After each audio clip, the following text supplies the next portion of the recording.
வணக்கம்.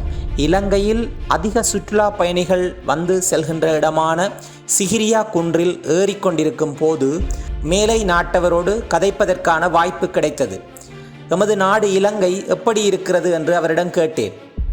அவரோ, நான் உலகில் பல நாடுகளுக்கு சுற்றுலா சென்று வந்திருக்கின்றேன், இந்த இலங்கையை போன்ற ஒரு நாட்டை நான் என் வாழ்நாளில் மறக்கவே மாட்டேன் என்று கூறினார். நான் அவரிடம் அதற்கான காரணத்தை கேட்டேன்.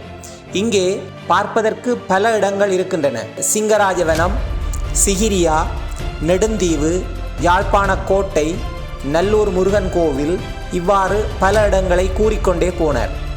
அதை தாண்டி இந்த குட்டி தீவிலே ஒரு அற்புதம் இருக்கிறது என்று கூறினார்.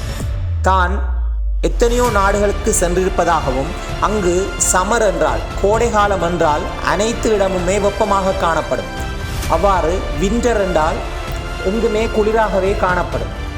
ஆனால் இந்த இந்து சமுத்திரத்தில் மாம்பழம் போல காணப்படுகின்ற இந்த குட்டி தீவிலே ஒரு குறிப்பிட்ட தூரம் சென்றதும் வடக்கே யாழ்ப்பாணம் சமர் கோடை காலத்தைப் போலவும், மத்தியில் நுவரெலியா வின்டர் குளிர்காலத்தைப் போலவும் காணப்படுகிறது.